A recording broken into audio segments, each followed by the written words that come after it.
حي قديم في طنطا، في شارع اسمه السبع سلالم.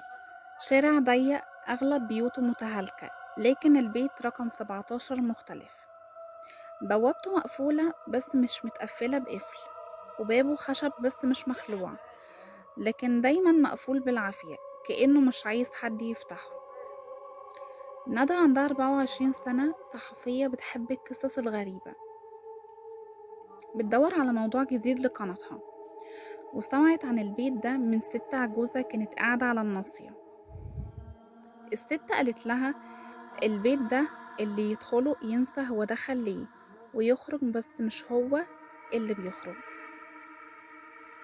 ندى ضحكت وقالت لي يبقى لازم ادخله. كانت الساعة 2:15 الظهر، قررت تدخل.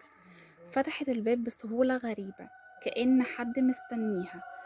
أول ما دخلت الجو اتغير، الهدوء في الشارع اختفى، والهواء بقى مكتوم، وريحة قديمة شبه الكتب المبلولة مالية المكان. الصالة مليانة تراب، بس في حاجة غريبة.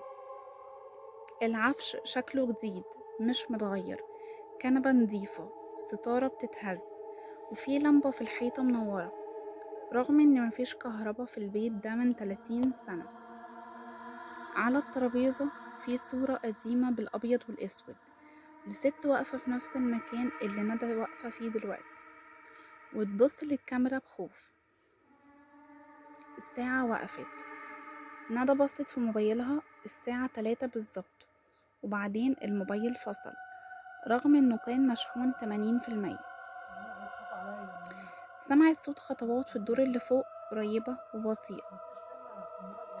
طلعت الدور التاني، دخلت أوضة كانت شبه مكتب قديم، ولقيت دفتر مذكرات على الأرض، مكتوب عليه من بره اللي يدخل بعدي ما تقربش من الأوضة الأخيرة. فتحت الدفتر، لقيت جملة مكررة: كل اللي دخل خرج بعد يومين بس من غير عيون.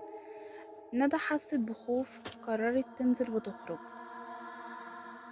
لما وصلت للصالة، الباب اللي دخلت منه اختفى، مكانه دلوقتي بقى حيطة، وفي باب تاني، باب حديد صغير، ومن ورا الباب في صوت بينادي: ندى، انت شفتي الصورة؟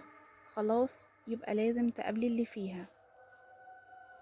بس في آخر لحظة حاولت تخرج من شباك المطبخ، لقيت نفسها واقعة في نفس الأوضة تاني، كأن البيت بيتحرك جوا نفسه.